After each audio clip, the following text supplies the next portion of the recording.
ایک ایسی عظیم شخصیت جس نے ہمیشہ اپنی جان ہتھیلی پہ رکھ کر دین اسلام کی بلندی کے لیے کام کیا۔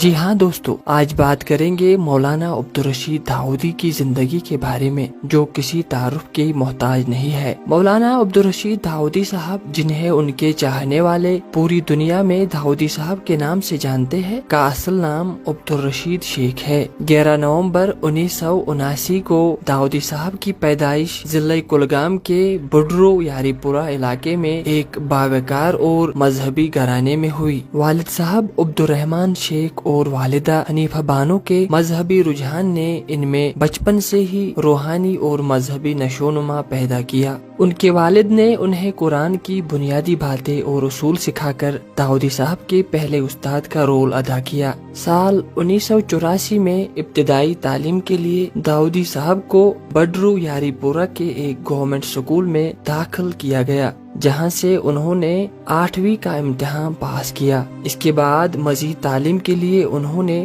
گورنمنٹ ہائی اسکول یاری پورہ میں ایڈمیشن لیا۔ یہاں داؤدی صاحب نے سال 1994 میں میٹرک کا امتحان پاس کیا۔ چونکہ داؤدی صاحب کا آبائی گھر تقوی، اسلامی تبلیغ اور پیغمبر اسلام صلی اللہ علیہ وسلم کی محبت کے لیے جانا جاتا تھا، اس لیے داؤدی صاحب کے اندر بھی دھیرے دھیرے بے پناہ روحانی ترقی ہوئی۔ اسی سلسلے میں داؤدی صاحب کو ڈاکٹر قاضی نثار صاحب کی جنوبی کشمیر کے اس وقت کے سب سے بڑے اسلامی انسٹیٹیوٹ ادارہ تحقیقات اسلامی میں سال 1994 عیسوی میں ہی دینی تعلیم کے لیے داخل کیا گیا۔ ڈاکٹر قاضی نثار صاحب علیہ رحمہ ہیں، ان سے میری پہلی ملاقات 1994 معرف میں ہوئی ہے۔ جو میرے داخلے کا سال ہے، اسی سال میں نے ادارے تحقیقات میں داخلہ بھی لیا ہے۔ یہاں سے انہیں سال 1999 میں مولوی کی ڈگری سے نوازا گیا۔ اس کے بعد داؤدی صاحب نے مفتی اسد اللہ مصباحی کی قابل رہنمائی میں مولوی عالم فاضل اور اسلامک اسٹڈیز میں ماسٹرز ڈگری بھی حاصل کی۔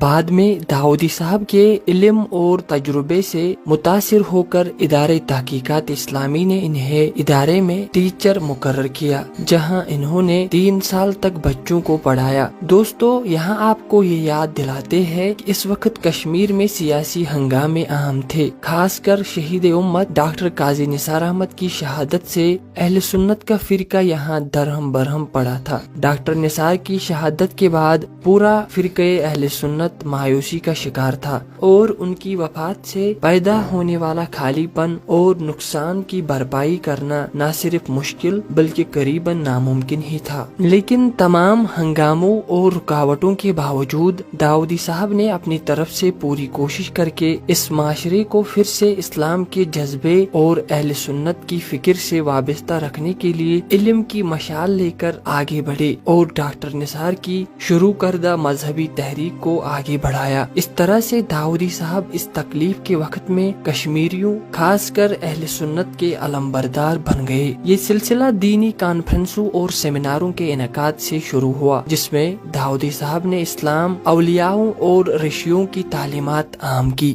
داؤدی صاحب بہت ہی کم عرصے میں وادی میں معروف و مشہور ہوئے۔ اس کے بنیادی وجوہات میں داؤدی صاحب کی لگن اور محنت کے علاوہ ان کی دل چھو لینے والی سریلی آواز تھی، جس کے باعث ان کو داؤدی کا خطاب بھی ملا، اور آگے وہ اسی نام سے بے حد مشہور ہوئے۔ داؤدی صاحب کی اہلیہ کا نام جمیلہ اختر ہے، جن سے ان کے 2 بیٹے اور 1 بیٹی ہے۔ معاشرے کی بڑھتی برائیوں پہ روک تھام لگانے اور دینی جذبے کو قائم رکھنے کے لیے داؤدی صاحب نے اپنے ساتھیوں سے مل کے ایک انقلاب پیدا کرنے والا فیصلہ لیا۔ یہ بات سال 2005 کی ہے، جب داؤدی صاحب نے اننت ناگ کے کہری بل علاقے میں منعقدہ ایک دینی اجتماع کے دوران ایک بڑی تحریک کا اعلان کیا۔ یہ تحریک تھی تحریک صوت الاولیاء۔ اس تحریک نے شروعات کی ایک چھوٹے مدرسے سے، لیکن دیکھتے ہی دیکھتے کچھ ٹائم میں ہی یہ جموں و کشمیر کی سب سے بڑی